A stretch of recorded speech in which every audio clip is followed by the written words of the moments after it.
is up, world? What is up, people? It's Mister. You know who it is? AK G-Man Live, AK G-Man Live for everyone. AK G-Man keeps it real. What is going on, people, and what's going on, world? With the homie Young C. Yeah, what's up? What's Young up, C. everyone? What's going on with you? I'm just chilling, All right, relaxing. all right, all right. Um, it's gonna be a lot of topics we're gonna get into.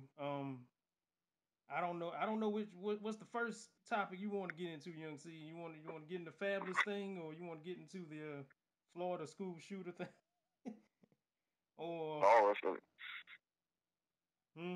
no, it's up to you. You know what you want, what you feeling at the moment. Ah man, I can go in on the Fabulous thing, man. All right, let's go ahead. Um, well, if you've been, if you haven't been hiding under a rock for the past couple days, you know about Fabulous going in on his girl Emily B or whatever. Mm-hmm. He hit the chick in the face or the body. I don't know, about 7 times. TMZ and MTO all over the story. He was chasing her around a car. A video surfaced to him chasing her around the car. And he done knocked both her teeth out. Her two front teeth, and shit was crazy, man. But we ain't never seen that side of Fabulous before. So can't really say. Oh yeah, that's right. The whole situation the whole situation was very tragic. You know what I mean? She Mm, lost both of her front teeth, mm, and she has to go to the dentist and probably get them replaced, or there's a bridge, or some type of implant because teeth, or say if you lose them, mm, your adult teeth anyway, they don't come back because the way the body, um, it's I know why scientifically it does. I'm not gonna go through it right now, or whatever. mm, Probably the audience can Google it, or whatever. But mm. she has to get them replaced. Some teeth are not gonna grow back. You Yeah, know, have to replace yeah. She by gonna then for something because yeah she gonna be looking real funny on Love and Hip Hop. That's all I gotta say about that, man. She gonna. I mean, yeah, when she nobody saw this coming from Fabulous. So yeah, when she go on the show, she probably gonna have to it'll probably take a couple of weeks for her to get back on the show because she gotta get probably a couple of months because she gotta get her teeth fixed or whatever. I guess she doesn't want to be on TV with this, especially if they're like front teeth. mm, It might be different. They're like teeth in the back or something, but they're front teeth. So she ain't gonna be on the show. She more than likely she's not gonna be on the show, for a minute. She probably get an implant. They usually go for implants and stuff. mm, You take implants on your teeth, it might take them months for them to the teeth gotta heal. mm, You know what I'm saying? So it's yeah, tragic, man. You know what I mean? What's going on? I'm not for domestic violence or hitting people or putting your hands on women or putting your hands on men. mm, I mean, I'm talking about like opposites, relationships, heterosexual relationships. I don't think nobody should put their hands on each other. But at the end of the day, we don't know the story between those guys. I mean, I don't know why he did it. yeah, I haven't came across anything as of now that yeah. But explain. the women calling him Ike Turner, and they real heated at him right now, man.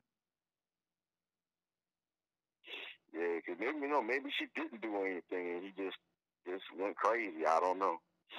Mm, Maybe he has mental issues, or maybe she did do something.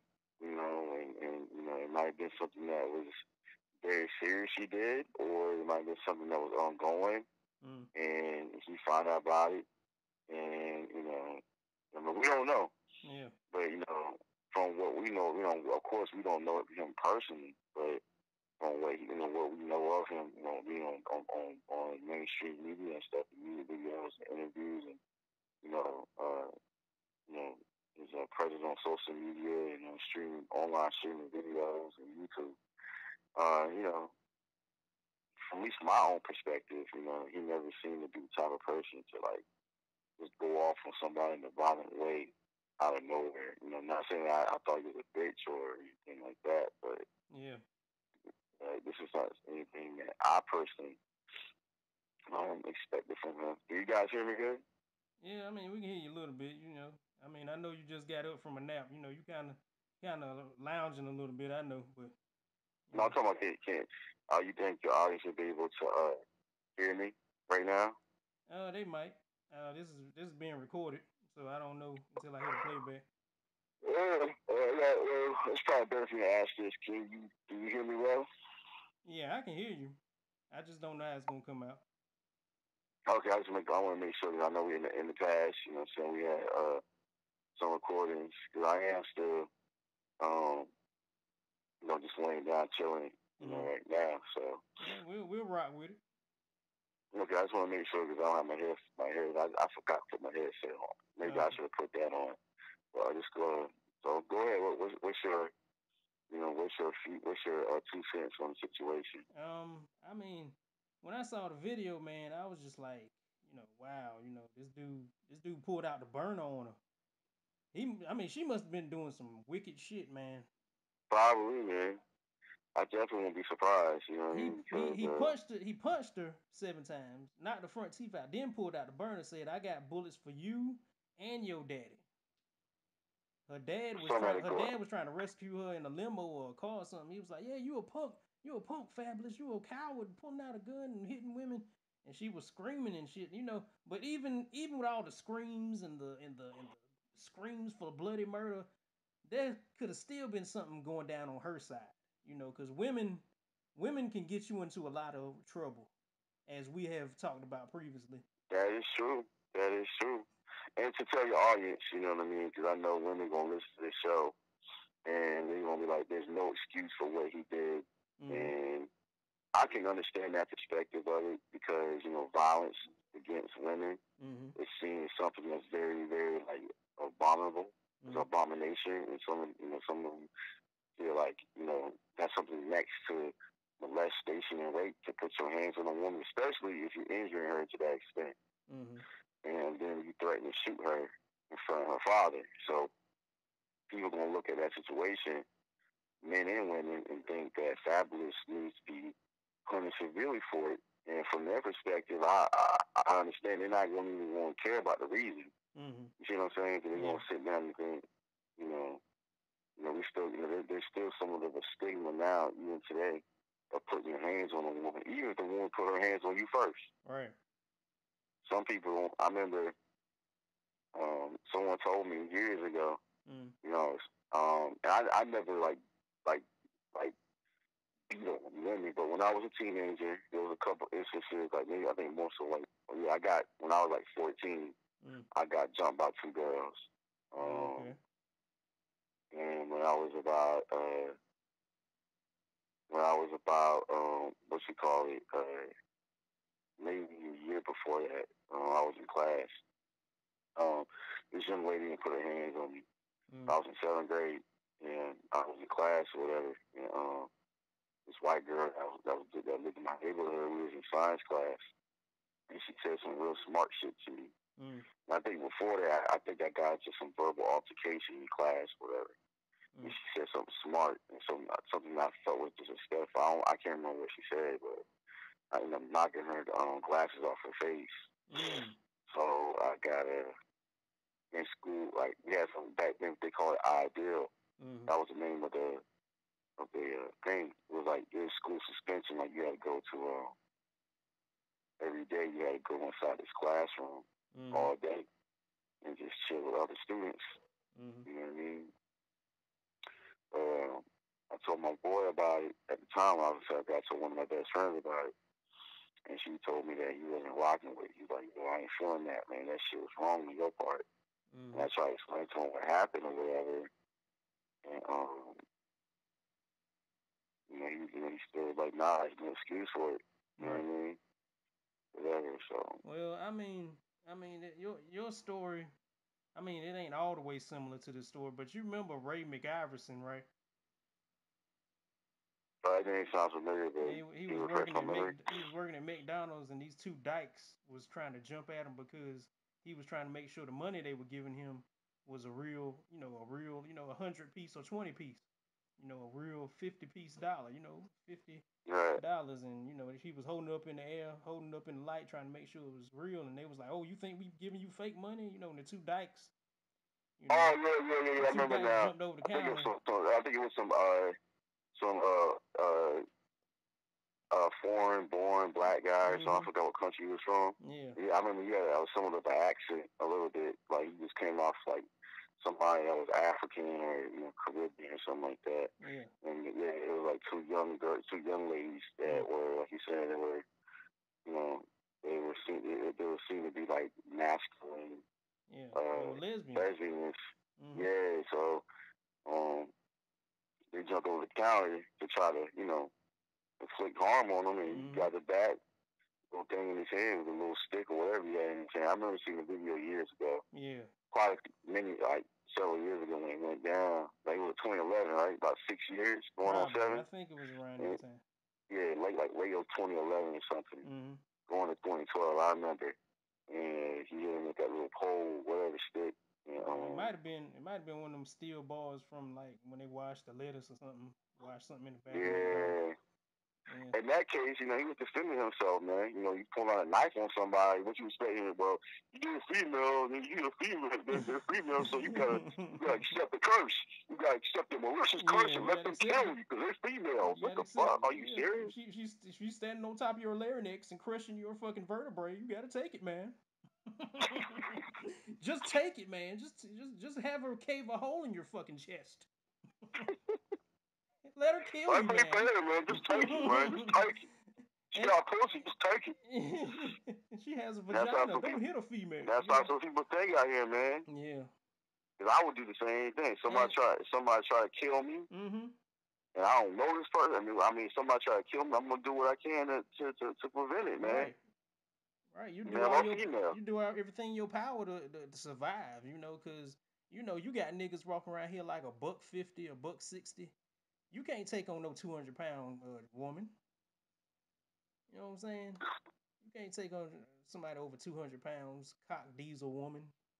I don't care how womanly she is. If she's swinging on you with deadly force, I mean, I understand there's women out there that's like, they on this Me Too campaign. Oh, he hurt me. He did this to me. Please help me. And I understand, women are women. I understand that you have to nurture women, but you don't have to take anything off of nobody. Anybody trying to do harm to you, you ain't got to take that shit. You shouldn't take that shit. Like, what you gonna do? Go to the damn police squadron? You gonna go to the police and tell them a woman is whooping your ass? I mean, what you gonna do?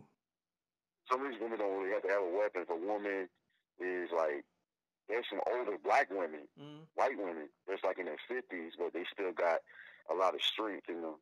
Some of them used to be police officers or security guards or work in the prison, and they know that,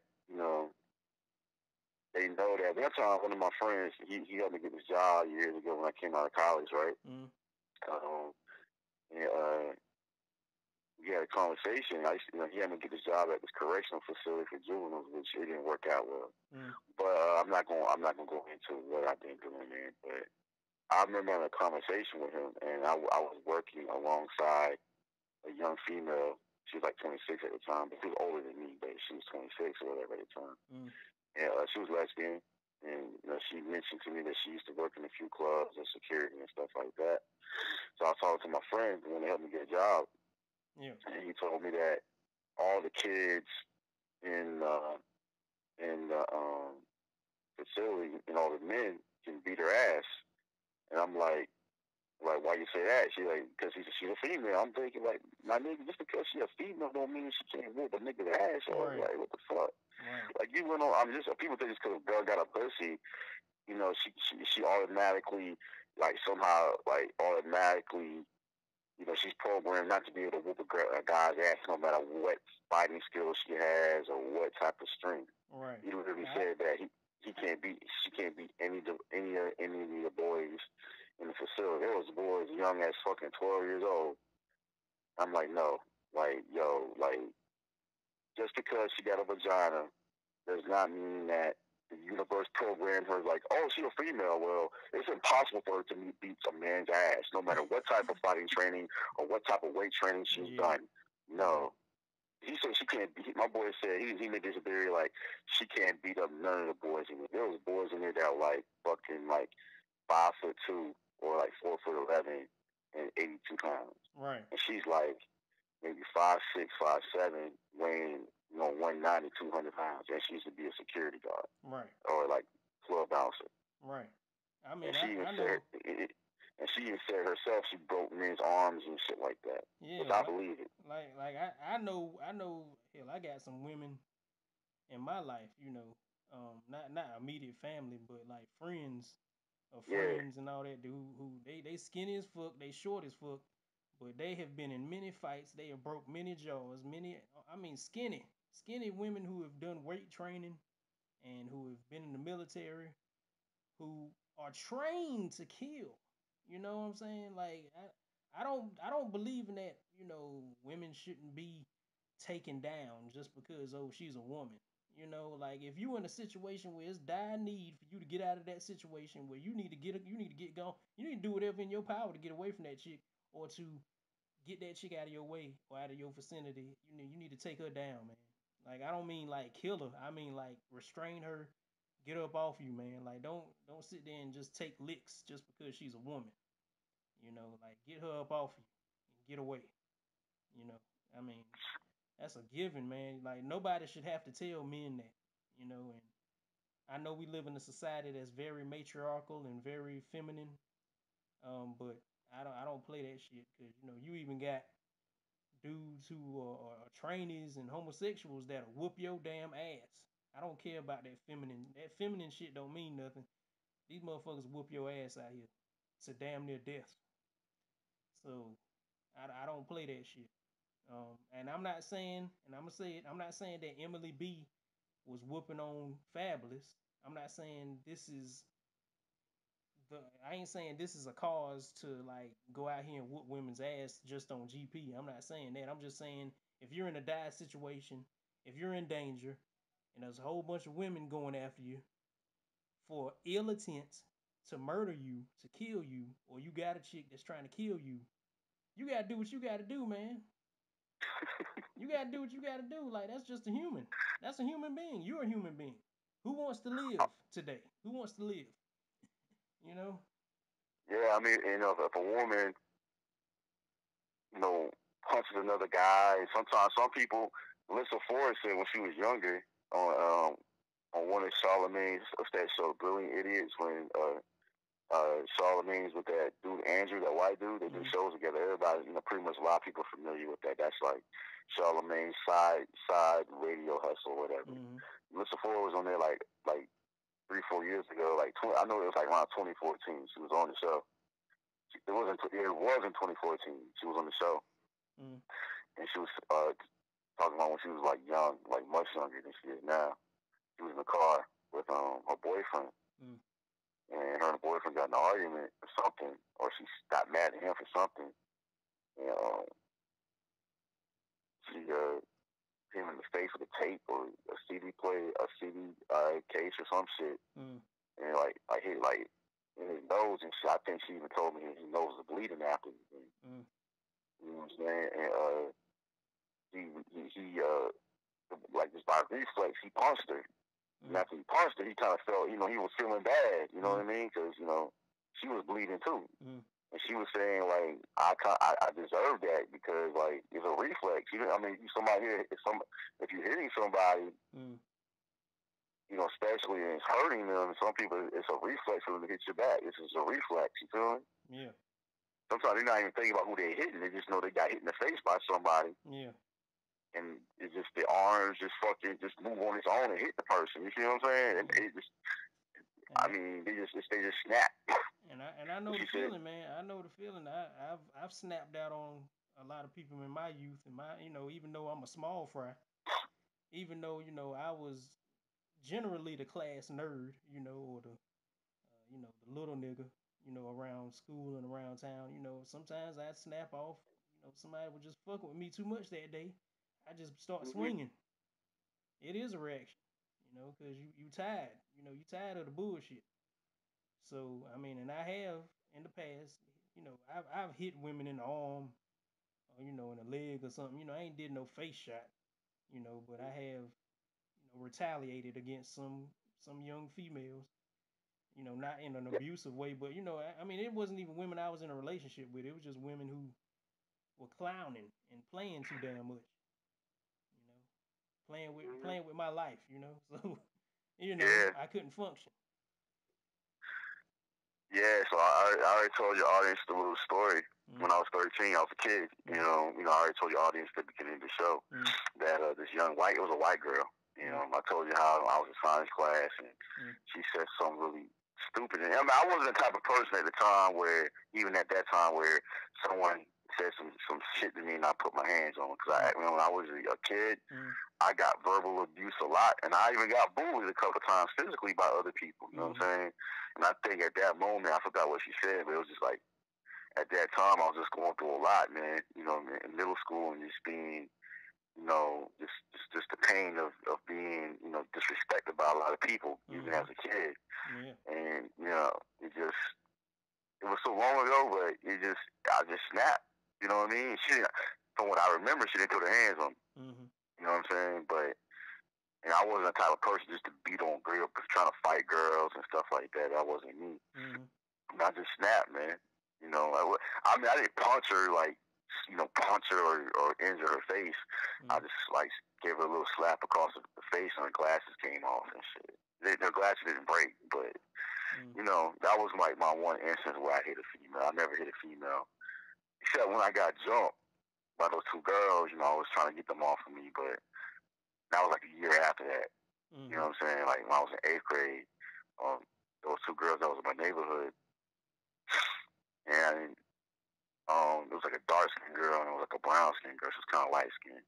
I know one of the girls was named Jessica. And it's funny because me and Jessica were cool, but I guess she was trying to stick up for her friend. She was close to the girl, and so sometimes me and her get in an argument. But even after I got jumped by those two girls, me and Jessica was just cool. Me and her were cool right after that.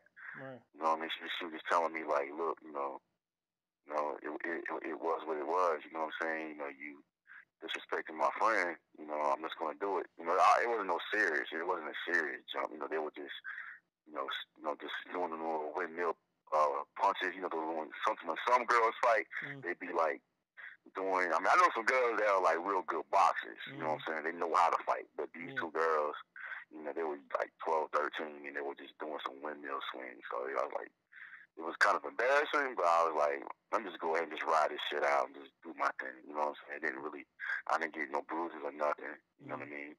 I felt it, but it wasn't nothing too serious. But, she was like, yo, you know, me and her at the time, right after it happened, she was like, it is what it is. And we shook hands, we were cool, and we act like it didn't have, me and Jessica act like it never happened. But it's like, I was like in 8th grade and shit. But I'm just telling y'all a story, you know what I'm saying?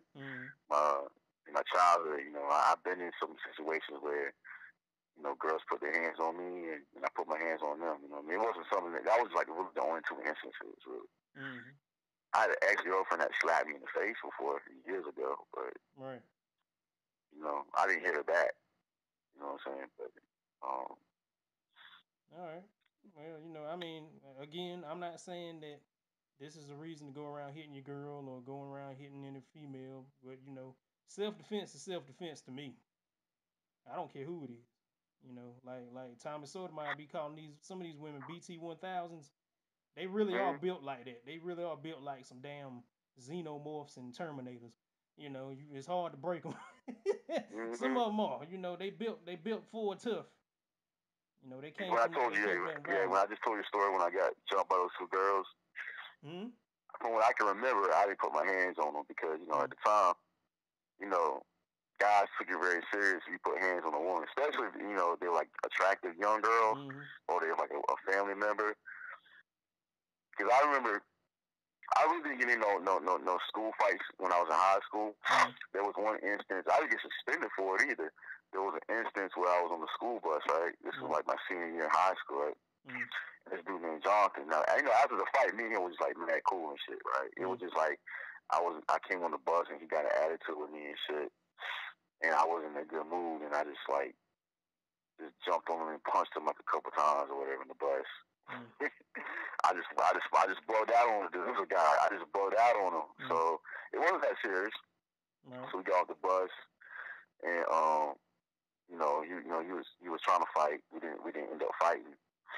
So you know, what I'm saying, we left that day.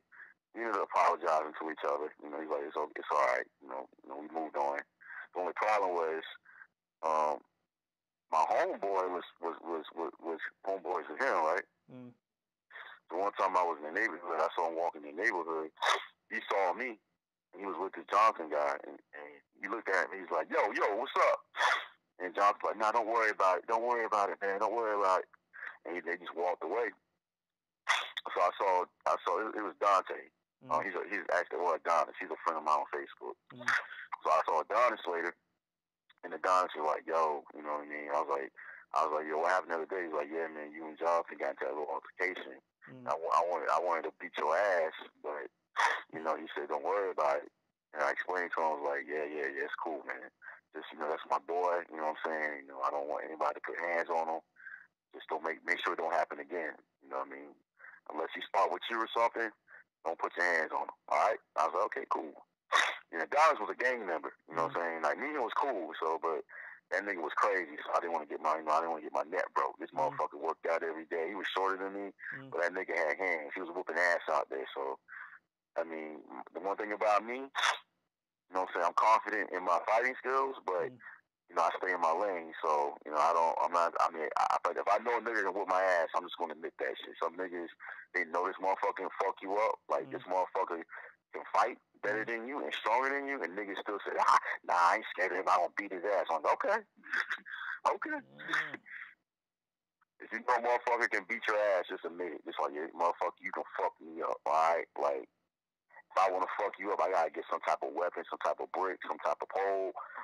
Just admit the fact that, you're not as good as a fighter as somebody else that might be fucking with you. You know what I mean? Just admit that shit. Like, look, there's been times where somebody tried to start with me. I'm fucking 5 foot at the time. I'm like 5'8". I'm taller than that now, but I'm like at the time I'm 5'8", 130 pounds, 20 pounds. I'm going against somebody else that's like 6'1" and 280. And all this motherfucker do is work out all day. Into the streets. I'm not gonna sit here and act like I can whoop that motherfucker's ass. Hell nah. You see what I'm saying? Like, fuck that. I'm like, listen, man, I ain't trying to have no problems. Like, yo, like, it is what it is. I mean, I know size ain't everything when it comes to fighting, but shit, like, really? People just need to be humble about this shit.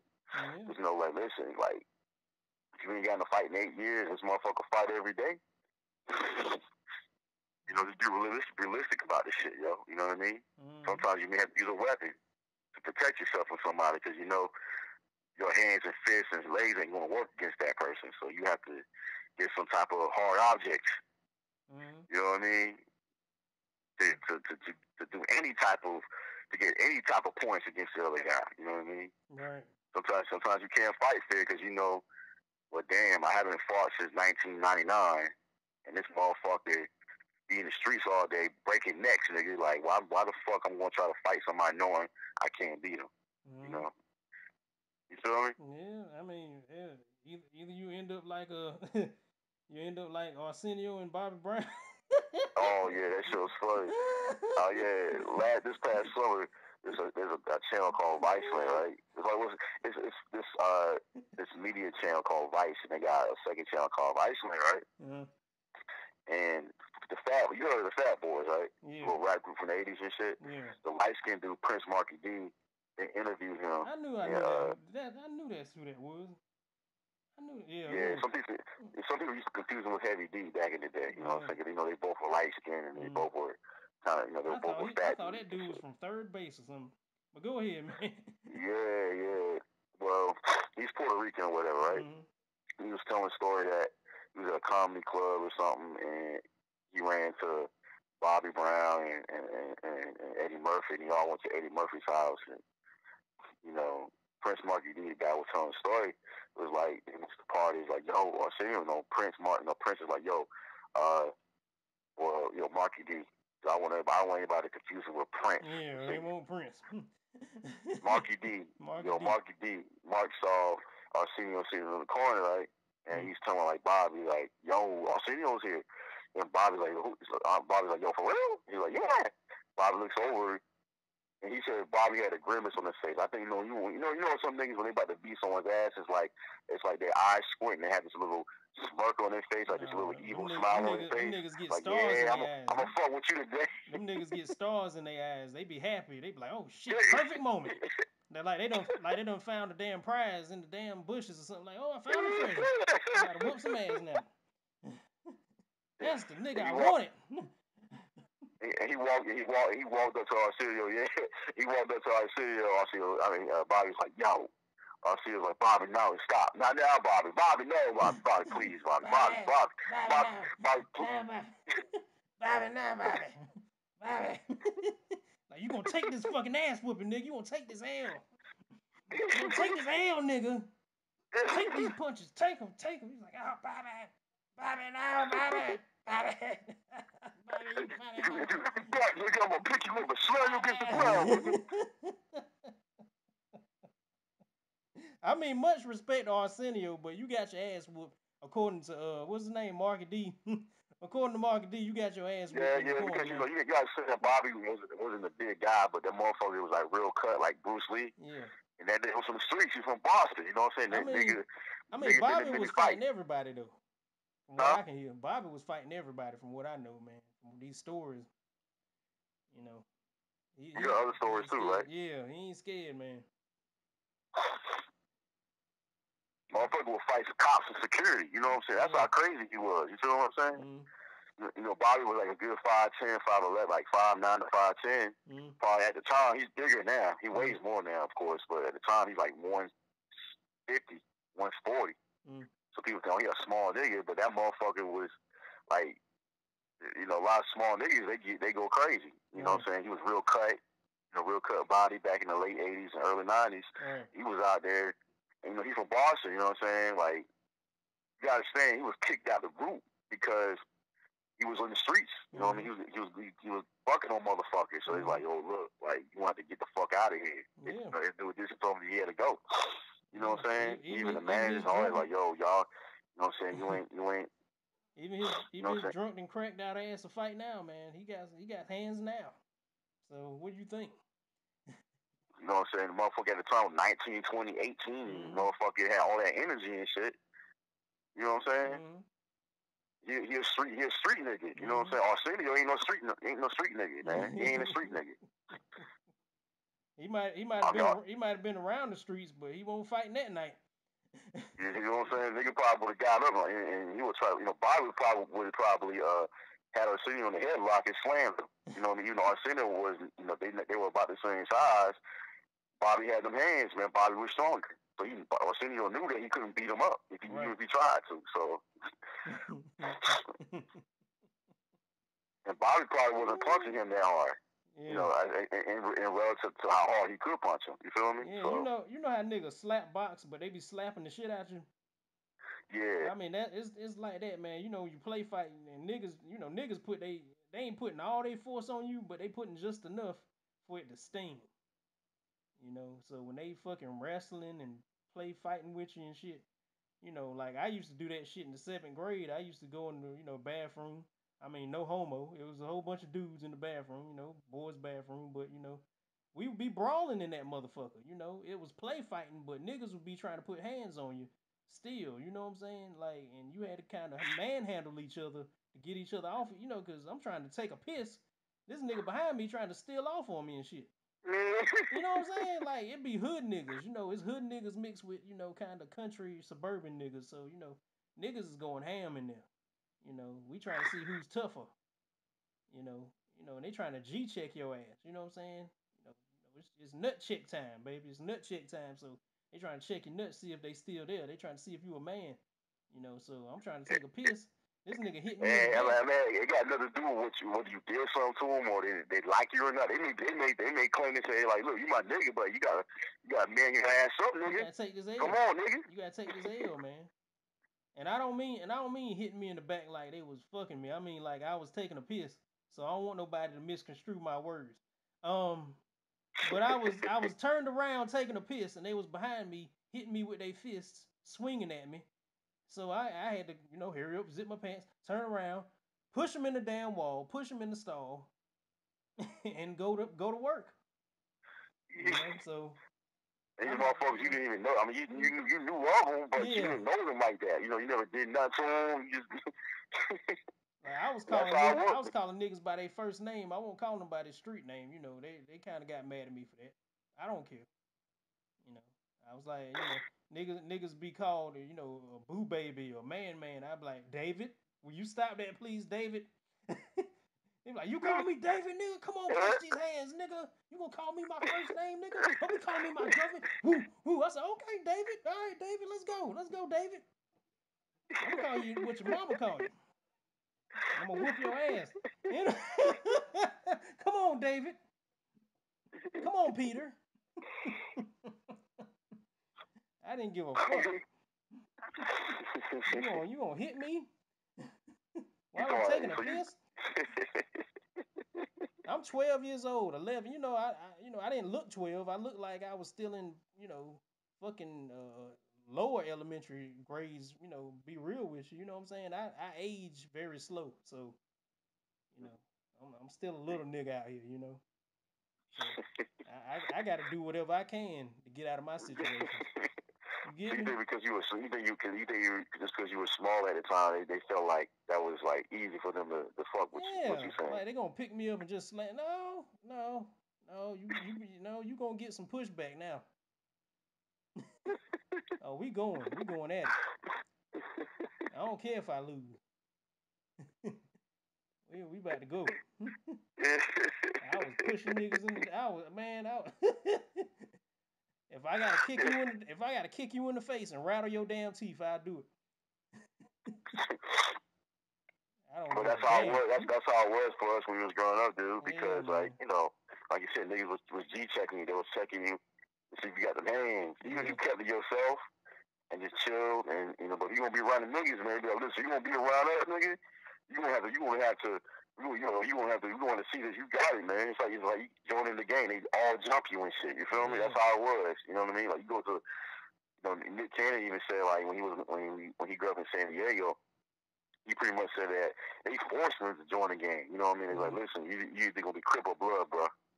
Make your pick. Like you had no choice. Right. You had no choice. Unless you said, listen, I'm just gonna be a nerd and I just want to go to school and be a nerd and draw pictures and fucking be a mathematician. And you're like, that's cool. We need some mathematicians in the game, man. Go see the pop. Need you to count these rocks that I'm about to say. Need you to count these grams and these ounces. You know a lot about that, right? I need you to count these quarter halves and keys and weigh this shit on scale.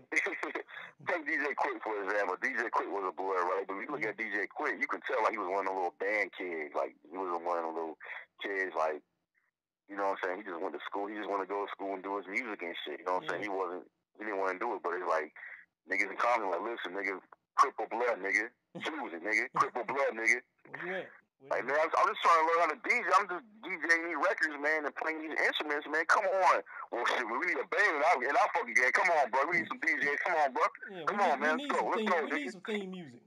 Nigga, I'm only 12. Sure, I don't give a fuck. Start when you're young, man. Come on, man. Take this. Come on, let's jump this nigga now. Come on.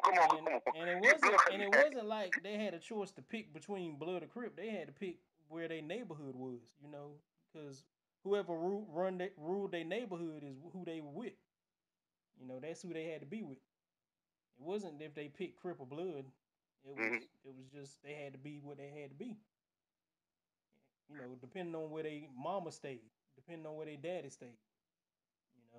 That's who they were. They had to roll with it. They had no choice, man. They had no. You either roll with it or get rolled up.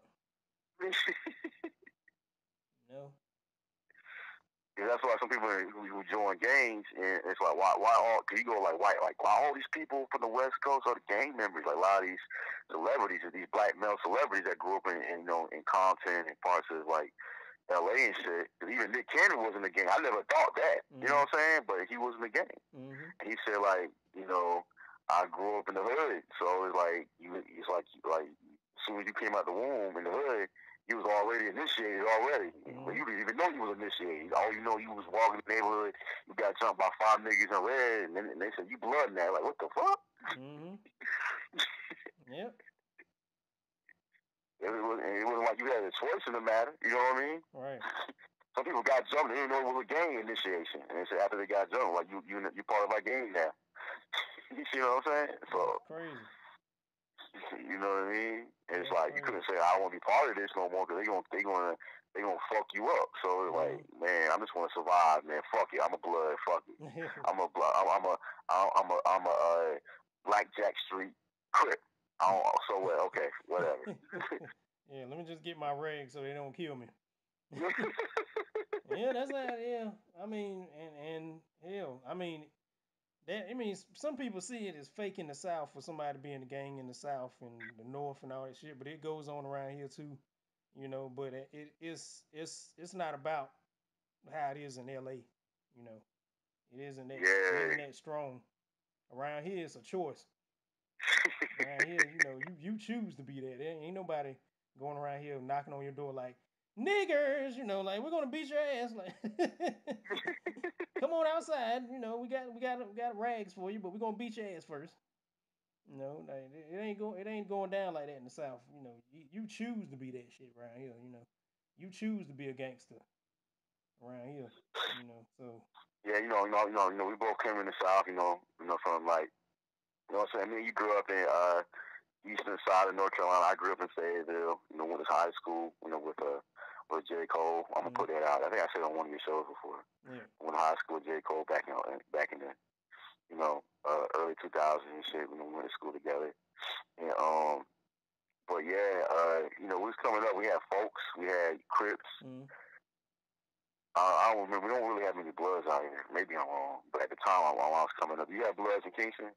Oh yeah. I mean, there's Bloods where I'm currently at. You know what I'm saying? I mean, there's a few. You know, but yeah, they in Kingston and they in Virginia. You know, so yeah. we got When I was a lot of coming up, folks out there too. when I was coming up, most of the gang members that was in my school, that was cool. It was like Crips or folks. Mm. We have folks and Crips. Mm. The folks. I think the folks. Have you heard of the folks before? Yeah, they're around my way. I think I had a cousin in it. A couple cousins. Yeah. So yeah, we had what I'm saying, we had folks and shit like that. And, Crips. That was like the common thing.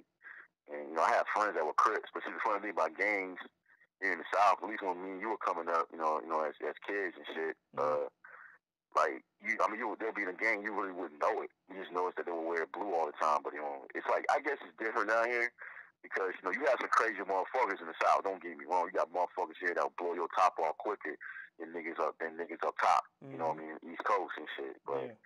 We don't have like an entrenched gang culture here, like you said. It's not nothing that's really in the fabric. Now it's more popular through the media and stuff like that. Yeah. But when it was coming up in the '90s, early 2000s, gangs wasn't really that big like that.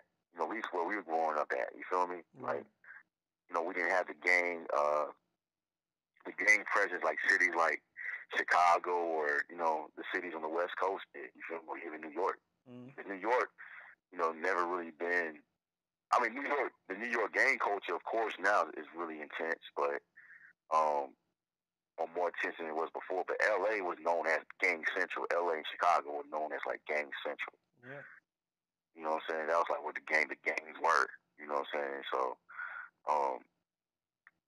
the gang culture, man. I think we need to do a show about that one day, man. It's up to you.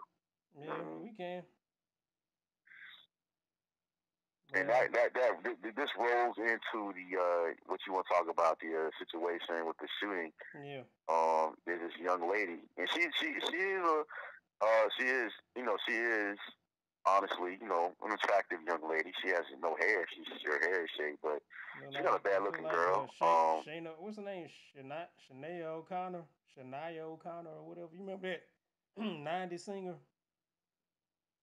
Yeah, Sinead O'Connor. She has that same type of a haircut. Yeah, Yeah, that's what yeah. look like. She kind of look like her. I bet she's like Cuban, like like those Cubans that they be all over Florida and stuff. Yeah, her And name is like, Emma Gomez. Emma Gomez. yeah.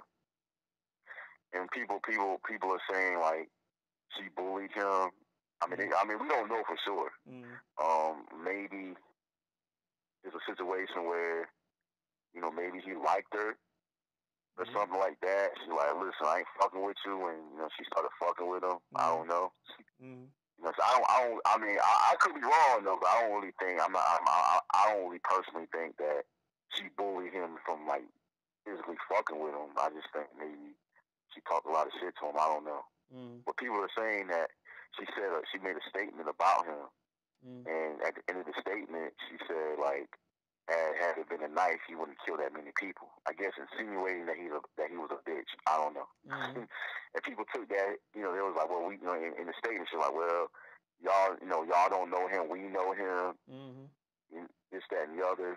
Pretty much saying that they knew. She's saying that him and her and other people knew deep down that he was a crazy motherfucker that needed some help. mm. That he wasn't somebody to be trusted. And she said that had it been a knife, he wouldn't kill that many people and shit. Like, Yeah. I mean, at the end of the statement, that may have been that's probably true. Of course it's true, but it's like people are thinking like, well, what you trying to say? Mm-hmm. Like, what are you trying to say? Like, It's almost like they've been on his case before it even went down because like we just got off the subject of girls fucking with dudes and bullying them and putting them in dire situations. They may have you beat up by a whole bunch of dudes or a gang or whatever. They may have somebody ride on you for them. They may put a hit out on you in a little, in a nice little way. You know what I'm saying? Not to really kill you, but to maybe kill your self esteem. And right? there's a lot of dudes walking around with a lot of damn problems on their mind. You know what I'm saying? We can bring up the story of we can go back to this story of Tony Powell and Angel McGowan. I ain't saying that Angel McGowan was picking on him, but he wanted to have a situation with her, and everybody knew that shit wasn't going down. So he ended her life and his, which ain't a reason to do that. But what I'm saying is a lot of these dudes walk around with a lot of internal problems, a lot of mental problems, a lot of mental issues that go unresolved. And they saying that well, this Nicholas Cruz guy that shot up the Florida school, he just lost his mother to the flu, to the Ebola and cancer, and and he ain't got no more family members, and I'm like, he gotta have somebody, um, but nevertheless, this chick, Emma, Gomez, she's doing this whole Marching for Our Lives campaign, for the Parkland shooting. It was funny how the police didn't stop the whole charade, didn't stop the whole shooting. They didn't go nowhere near it. He was just shooting people randomly, which was crazy to me. That security and the police were just waiting outside. I know we did a video about this already, but I'm just building up this. I'm just building up this story in this case to say that you got to watch what you say on the news. You got to watch what you say in these interviews. Emma Gomez was just basically spilling the beans on how they were treating this young man before he went off and hauled off and killed these students. Because he felt like the biggest outcast in the world. He felt like nobody accepted him. He felt like nobody was fucking with him. You know what I'm saying? So you got to watch what you say in these interviews. It's making the whole marching for our lives thing seem like y'all just trying to get rid of people's guns. Y'all trying to get rid of people's freedom to bear arms. Which I know there's a lot of crazy motherfuckers out here with guns. I know there's a lot of racist motherfuckers with guns, gang members with guns. But getting rid of guns isn't the core problem. I think the major problem is we talking shit to too many people. We talking shit to a lot of people who ain't with that shit. Some people just can't take it. They can't take the ridicule and abuse. Some people ain't got the heart, and they ain't built like that to take the abuse off of you, and you got these situations which I'm not taking up for school shooting. I'm not taking up for retaliation and violence. But just like the Fabulous situation, you never know what's running through a man's mind. You never know what they're going through. You never know what somebody's putting them through for them to retaliate in that fashion. You don't know why Fabulous flashed the gun at her and Emily B and her father. You don't know why. You don't know the deep rootedness of Nicholas Cruz pulling out the strap and shooting all them students. It was unfortunate, but we don't know what led to that. That incident or that murder. We don't. And to use these points and rise to another situation. What we had to talk about is the situation with Stephon Clark, Yeah. and him being shot 20 plus times by cops for having a cell phone in his hand and all this type of stuff, and they're saying that the cops are saying the reason why they shot him is that they thought he was a suspect for another crime or whatever. And I knew that shit was they shot him on some evil shit, on some fraudulent shit. That's obvious because how you gonna confuse a cell phone with a gun? So that's bullshit. But anyway, the dude was trying to get back into his house, and they saw him trying. That's what he usually had done. He was trying to get back in his house, but since it's what was it, Sacramento, California? I believe so, yeah. I think so. And California, you got the whole gang culture, and police out there think, okay, automatically it's a black man in a gang who's doing a whole bunch of robbery. Oh, you fit the description of the person we were looking for that were robbing out of people's houses and jacking people's cars and shit. Oh yeah, you fit the description. You're a black man, but the description wasn't right. They supposed to be looking for a tall 6-foot man. This dude y'all shot was 5 foot and under. You know what I'm saying? And that's the bullshit. That's the bullshit. Some cops. It's like how it's the same thing. How cops back in the in the 30s and 40s and 20s was going around, hanging black, just hanging random black people and just hanging them on trees and shit. You know what I mean? For no reason, just because. Because some of these police officers were part of racist organizations like the KKK and Aryan Nation. Yeah. It's a lot of these cops. These white cops, they be like bald headed. They be shaved up. They be like skinheads. You feel me? So some of them, they're looking for blood, man. They just now a cop, they lynch him. And how they lynch him, they gonna shoot him. Do you remember when you was a kid, that dude in New York that got shot? This African dude in New York, I think his name was a Diallo or something. And you remember that? He got shot in New York, like the cops shot at him like 40 times. People make songs about it too. Do you remember that? There was this African dude, I think his last name was Diallo, right? And a lot of people was coming up in the late 90s knows this story. In 1999, I forgot his first name. I'm not on my computer, but his last name was Diallo. He was from like Guinea, one of those African countries, and he was walking home. But it was pretty much the same thing. He was walking into his apartment. In New York, you have these brownstones in New York, these little townhouses along the streets and shit. And he was walking in his brownstone, and the cops pulled up on him. And he was walking. They just shot at him 40 times. I think 20 bullets went in. 20-something bullets went in. And so like the his name was Amadou Diallo. Yeah. Okay. In the Bronx. I think so. Yeah. Yeah, I'm looking at. You know what I'm saying? So, it was pretty much a similar thing. And but what was funny about the Stephon Clark thing was he made some social media posts prior to his death, saying things darkies bring dark days, making comments about black women that were very offensive, honestly. Just like Nicholas Cruz was making some erroneous and dangerous, perilous notes. The FBI was tracking him, and they didn't get to him in time. You know what I'm saying? He was making manifestos about killing folks. But go ahead, Yeah. Since he's lacking a little bit more melanin, they gave him a pass. Right. but Stephon Curry made comments about black women, which I found to be offensive. And what added insult to injury. What's that? Stephon Curry? Yeah, Stephon Curry made. I mean, not Stephon Curry. Stephon Clark. No, Stephon Clark. you good, man. You good. You good. Stephon Clark. Stephon Clark. Stephon Clark. Stephon Clark made some comments. Pretty much everybody's familiar with the story. He made comments about black women, and to add insult to injury, his girlfriend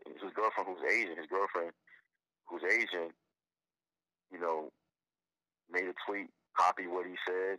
She said this nigga said this, that, and the other about black women, and had a little crying emoji on there, crying, laughing emoji on there. Right. And she used the word nigga in the comments in her little post in response to her boyfriend's post. And black women and some black men are withdrawing their support for for fighting for his justice. And I'm gonna say this. I personally can understand why people of color feel that way about him, but you have to understand that irregardless of what he said in those posts, while I don't agree with it, what he said, while they are offensive, and while I can understand why black women won't be comfortable with what he said, I can understand that.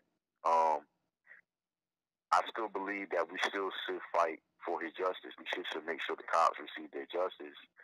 And it's bigger than him. It's bigger than Stephon Curry. He just happens to be one of the victims that fell victim to this type of thing. But we should still fight against police brutality against our people. So we shouldn't really, I don't think we should withdraw it simply because it's not just about him. It's about the whole thing because he didn't do anything to get shot in that moment. Right. You know what I'm saying? Yeah, his comments were very offensive, but I don't think that he deserved to die. So for anybody to say he deserved to die, that's an ignorant comment. Yeah. You feel what I'm saying? But one thing my friend did say that made sense. He said, well, you have to understand when you coming off anti-black, expect people who are black to not want to fuck with you, not even if you die, expect at least some of them not to really rock with you no more. It is what it is. You see what I'm saying? So, it's unfortunate what happened to him. It's very unfortunate what happened to him. But what I can say is that there's some shit you just don't say, man. I'm just gonna be real with you. And if you say it, I mean, he's not around. Of course, he's not around right now to defend that.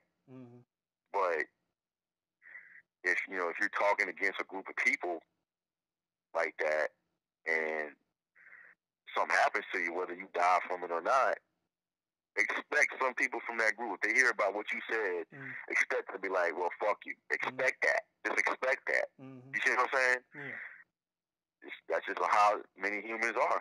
If you speak about them in a negative fashion, and something happens to you of a negative nature, whether you die from it or not, expect at least some of them to not give a fuck about you if they didn't, even if they gave a fuck about you before. If they find that out. Well, I mean, that's unfortunate, and you know how I feel about a lot of these black groups and a lot of these black conscious. I for lack of a better word, I think most of them are a joke. I'm gonna tell you the damn truth. You know what I'm saying? And I wouldn't care. Me personally, I wouldn't care if anybody supported me who was my same color or not. I don't care. I don't care what kind of hue you are. Look, if you ride with me, you ride with me. If you don't, you don't. You know what I'm saying? Because you don't show up at my front door when I'm alive. If I'm dead, I'm dead. You know what I'm saying? It ain't like their support can bring them back. That's the same thing for Trayvon Martin. That's the same thing for Michael Brown. That's the same thing for Tamar Rice. You niggas can't bring them back. So what? Who gives a fuck if you support them or not? How do you know they didn't? How do you know they didn't date white girls or Asian girls or whatever? What does it have to do with who they sticking their dick in? Have to do with your support for them, or it's still a crime? You know what I'm saying? And you got the same niggas who will cry for or pray for Paris, pray for France, pray for all these terrorist attacks. Oh, I'm crying and praying for you. They ain't the same color as these motherfuckers. They don't give a fuck about you. But you crying and praying for these other countries. That's why I feel like these pro-black people, these conscious people, are a joke because they the same people who sit online and celebrate all this other shit, praise all this other shit, but they ain't for themselves. You know what I'm saying? And I'm not no pro-black motherfucker. You know that. I ain't for all that shit. I'm not gonna limit myself. I'm not no solitary race nigga. You know what I'm saying? I feel black people on their plight. I feel them on their injustices. I feel the racism, but I'm not gonna put myself in a hole where I'm like, oh, I'm just fucking with niggas.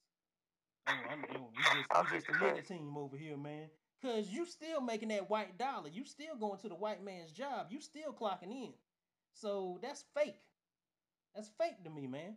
So um as far as those people who was withdrawing their injustice march, they're withdrawing their Black Lives Matter, which I don't even think Black Lives Matter got involved. I don't know where they at. I think they disappeared off the face of the planet. Um, for the people who saying fuck him, cool. That's fine. You might as well say fuck everybody else that got shot.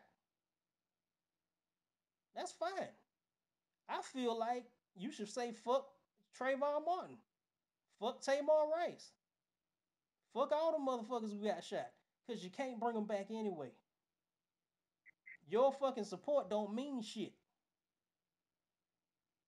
And I know a lot of it is coming from the black females. I know a lot of it is coming from the black sisterhood. I ain't gonna say all black females because some of us out here got some sense. But it's I know a lot of it's coming from the black sisterhood who are coming from a better state of mind where they still out here doing whatever they gotta do, doing whatever they want to do in this crazy world. You know what I'm saying?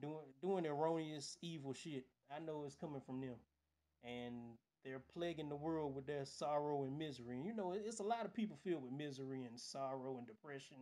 They don't feel good about themselves. They don't feel good about where they at in life. And all they do is beget ignorance, and all they do is beget hate. All they do is harbor hate. And when you got stories like this where you don't even care about a young man's life, I don't care what the fuck he said. You know what I'm saying? You don't even care about a man's life, him losing his life, but you care about fucking Paris. You care about fucking France. You care about Rome and Italy and all that other bullshit. You care about Asia, Europe. You care about if something happened over there. But hey, it is what it is, man. I don't expect nothing different from black people, who are in that realm of thinking. I don't expect nothing different because y'all motherfuckers is some. I I be thinking they self destructive. I mean, this by looking at these groups that they in, you know. And if I get gunned down by anybody, black or white, policeman or not, you can't bring me back by marching down the fucking street. So I don't care if you say fuck me or not. Because you don't give a fuck about me if while I'm on this damn podcast, probably be like 40 people listening to it. You don't give a fuck about me now. So what would support do? How you gonna fucking like all the police department gonna do is give their family like $1 million, $10 million or something. Can't bring the nigga back. It can't bring the man back. What's your support gonna do? Oh man, that's fucked up. We gonna march for the injustice of this person and that person. Fuck that shit. If you can't fucking topple the police department and the fucking justice system, I don't want to hear that shit. If you can't topple and rule over them motherfuckers, I don't want to hear that shit. And speaking of gangs, it started from the Black Panther movement and got split up. But guess what them motherfuckers doing now? They killing each other, which is a reason for those gangs. It's not to protect the hood, it's to kill each other. If you want to be real about it, they split the Black Panther up, or the Black Panthers up, should I say, into these different gangs to rule each side of the fucking neighborhood. See who could sell the most drugs. That's why I can't really ride with this black shit, man. Cause I'm like, Ignorance begets ignorance. And for a group of people to sit here and say it's a brother, you know what I'm saying? That's a fucking brother. That's a black man.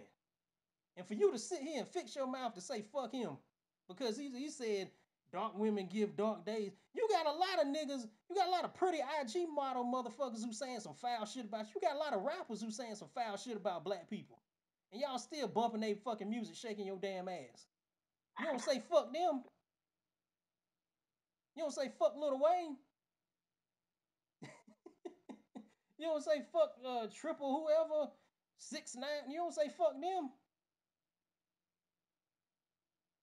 Motherfucker, I seen fucking what's that dude name? Little Pump put a fucking black woman in a headlock and fucking slam her in the damn bed. Nobody made a sound. Nobody made a peep about it.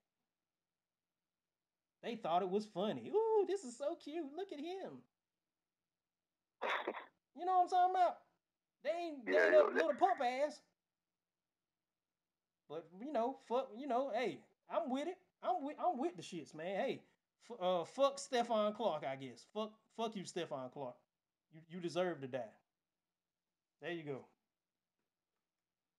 You deserve to die, Stephon Clark. I'm with it. Okay. Right. I'm with it. The audience, he doesn't really mean that. He's just saying, he's making a point that I'm talking to the audience. He's making a point that, you shouldn't withdraw making sure there's justice served in the situation. Yeah, what he said was fucked up, but it's not just about him. You know what I mean? I can see he was going around raping motherfuckers and raping little kids and doing some really heinous shit. I can understand and just feeling like, listen, fuck this motherfucker completely. But he made a few comments. I don't agree with the comments that he made. And while I can understand black women being uncomfortable with it, I'm gonna be fair. I understand why black women feel uncomfortable with it, but that shouldn't make you feel like, well, we're not gonna go against. We're just gonna say, we're just gonna drop this from the movement. I think that's not good to do.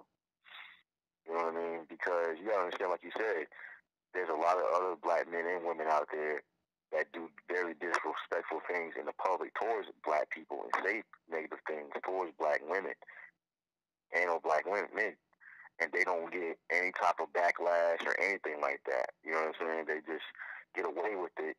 But they find out a couple of tweets that this guy made, and while they were very offensive, they feel like, fuck this dude, fuck this whole thing. I don't want to fuck with him. And they don't think about the other times when they supported black people that did way more disrespectful things towards their people. You see what I'm saying? Yeah. So I see your point on that end. I mean, that's my whole point. I mean, I'm not saying for you to think like I think. I'm not telling you to follow me. I'm just saying think about what you're doing before you do it. Think about your actions. Think about your actions. Think about what you're saying out your mouth on these social media. Like he has a mother that's grieving. She don't give a fuck about what he was tweeting. That's her baby. That's her child. That was her child. You know what I'm saying? And you sitting here saying fuck him. Like you heartless motherfuckers. You know what I'm saying? I'm disappointed. I'm honestly disappointed. Because it makes the fucking whole racial injustice shit look like a crock of shit. Because it's like you banging on each other. And I'm not saying that racism doesn't exist. I'm not saying injustice doesn't exist, but it makes it look like a joke, man. And I don't care who don't agree with that shit, man. I don't care who don't agree with what I'm saying. This is how I feel. And you can ask Corey this. I ain't never got online and said fuck dark women. So don't come at me with that bullshit. I ain't never said fuck all black women and y'all should die. Who been saying that for the last couple years, Corey? Oh, we talking about somebody in particular who been saying it? I don't want to say their name. No, I'm talking about what group has been saying fuck this black side and they should die. Who been saying that? Man, cool. The real is, I mean, as far as name of particular people, I know a couple. I'm not gonna say them on the show. I'm gonna say the name on the show, but. So I'm actually, pretty cool with this individual. We had conversations about it. I don't agree with with what he says about. He's completely what he says about black women, and sometimes he got offensive about it. I wasn't like, well, no, I mean, we had conversations. This particular individual, he's honestly a friend of mine. But he made comments about black women. Some of it I agree with. Some of it I didn't. Some of the comments I didn't agree with were very offensive. But the thing is, I'm gonna say this to black women. You have to understand that, and we're gonna do a show about this, and we talked about it before on previous shows. That a lot of guys feel it's not because we don't love you guys. You know what I'm saying? We love. It's not we don't find you attractive or we don't want you. It's just that we've been hurt by you. We've been hurt, rejected by you, and over time that builds resentment. Especially guys that treated you good and you still treat them bad. And this doesn't apply to all black women. There are black women out there that know how to treat a man. And I want to say a side note. I want to say a side note before you finish. I don't want the audience to think that I'm making this rant because I can't get no pussy or I feel belittled by black women. It's bigger than that. This race shit, this injustice shit is not about a relationship. Let me put that out there. This ain't no beta male cry for help. Let me just put that out there. Go ahead, Young C. Oh yeah, no, so I got you totally, bro. But like, it's like, me and you've been watching this show called Alpha Male, this little channel. I just stumbled upon you put me on called Alpha Male Strategies on YouTube, and they got this brother that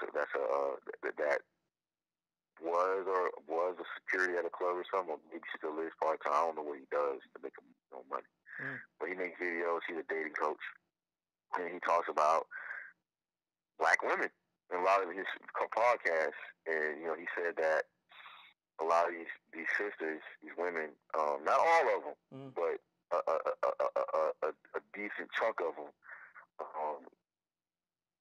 they hurt a lot of dudes. They push a lot of dudes away, or they use men. And it's not a conversation to demonize black women, but to your audience, I just want to tell them that any black woman that's listening, we love y'all, but we just feel that there's some apples in the bunch that tainted our view of you as a whole. And I told you yesterday that it doesn't take many rotten apples to spoil a bunch. It doesn't take that many. So, and the apples that are bad are really, really, really bad. You see what I'm saying? And that can infect the whole the whole tree or the whole bundles of apples. So it's kind of like it's just that we've been hurt by black women. So some of these guys been hurt by black women, and their experiences they will just apply it to the whole demographic, even though the whole demographic may not be that way. Yeah. You know what I mean? But there's enough of them to make them feel that way, because a lot of these situations that brothers have with black women is not uncommon, as far as their heart getting broken, or not being considered for dating, or being emotionally abused. You know what I'm saying? These black men go, some of these black going. I want to say this. I want to say this about that whole thing. I know you're going into the whole beta male, alpha male. Who can get it and who can't. Alpha male strategies made it very clear. Okay, it's like this. There is natural selection. There is a process when it comes to dating. There are women who fuck with you, and there's women who are not designed to fuck with you. And most women are not designed to fuck with your archetype. With saying that, we have to realize where we stand. You know what I'm saying? And if you keep getting dissed over and over again, you got to understand, hey, you ain't that dude. You ain't that nigga. You know what I'm saying? And whether it be sisters or not, whether it be other types of races of women who don't fuck with you, you got to know where you stand, man. And I just got to make that clear because I don't want this to seem like we don't recognize that we are unwanted by by most or some or a couple of women, couple sectors of women because of the genetic lottery. Maybe we lost in the genetic lottery. I mean, we may not look that good to women. We may be unkempt. We may not have it all together. We may not have our finances together, our livelihood together. You know what I'm saying? We may not be well put together. Period. So I understand the hierarchy. I understand the hypergamy of dating. I understand. You ain't gotta I'm talking to the audience and I'm talking to anybody who's listening to this podcast. I don't want you to think that we don't know. We know. We know very well why you doing this shit, ladies. We understand the process. But what we want to say is, um, in knowing that, we know that there are a small number of you that ain't on that bullshit. We know that y'all out there. You know, we want to make it clear and known that we're not going after the whole female species when we talk about these topics. So that's just my 2 cents.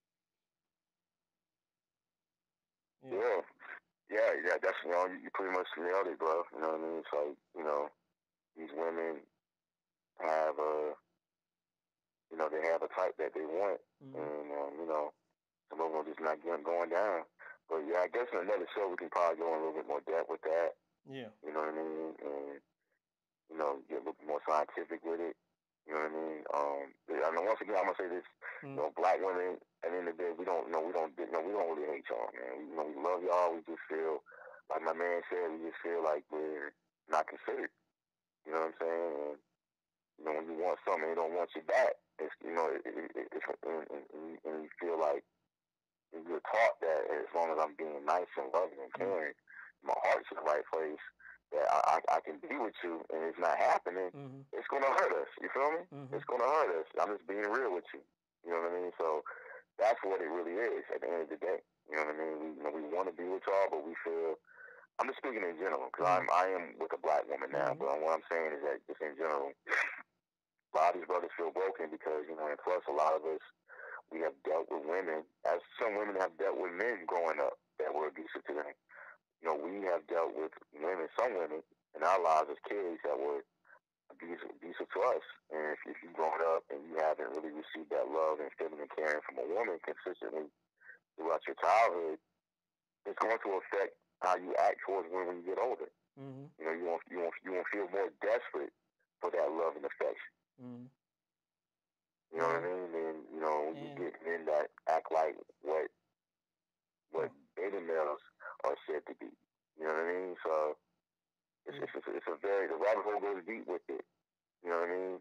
But I just want to tell any black female that listen to this podcast, we don't hate y'all. I mean, there's some resentment there, contempt because of what we experience or see other people experience. But at the end of the day, we want to be with you. We just feel like we're not considered for whatever the reason may be. So that's what I want to say. You know what I mean? I want to put that out there. And I want to add on and piggyback to what you said, and we're going to go ahead and wrap this on up if you ain't got nothing else to say after this. But okay. I'm gonna just say, after my little rant or whatever, I just want to say what's that dude name? Stephon Clark's girlfriend said about, or retweeted about black women. I don't condone that.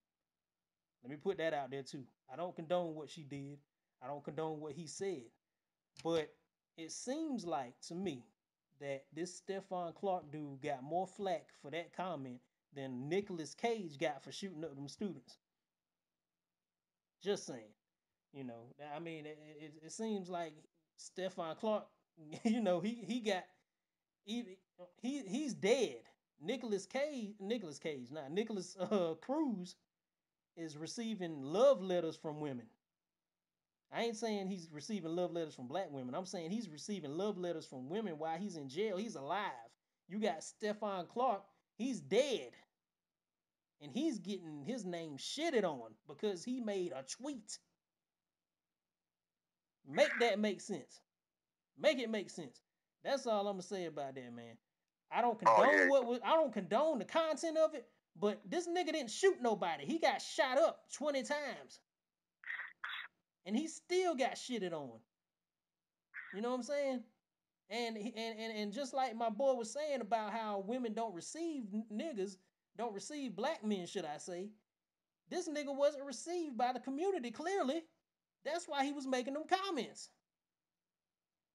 Clearly, he wasn't received. He wasn't taken well by black people, especially being in Sacramento, California. He was an outcast, probably. So he had to ride and he had to play with the cards he was dealt with. He had to get with his Asian girl. Now, what they were saying about black women and black men or whatever, I don't ride with it. I don't ride with what he was saying, but it's still a brother gunned down. And you got Nicholas Cruz sitting in jail getting love letters, probably getting McDonald's and Burger King or whatever he want, ice cream. He's living good. He's well protected. He done shot up a whole bunch of people. Well protected. He's living good. He's living high on the hog. But make it make sense to me. Make it make sense to me, audience. Make it make sense to me. Leave your comments below. You got anything else you want to say, Young C? I'm good, baby. You said what needed to be said, man. So I rock with it, man. All right, man. I know you don't agree with a lot of what I said, but hey, they I gotta mean, make it. agree. They gotta make I it make mean, sense to me. I'm feeling you, man. I'm glad you're saying that, man. You're offering, a different perspective on it, so I respect it. You know what I mean? So I feel you on it, man. I understand. I agree with what you just said.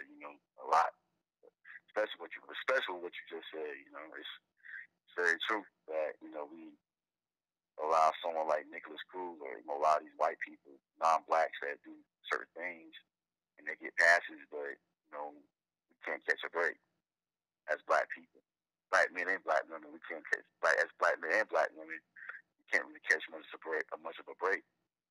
So, I agree, man. I agree, man. All right, I just wanted to make sense. I want the audience to make it make sense to me. I want them to tell me something different that I ain't seeing. You know what I'm saying? I just want to get the full picture because what I'm seeing is totally different than what the rest of the black community is seeing. That's all I'm saying.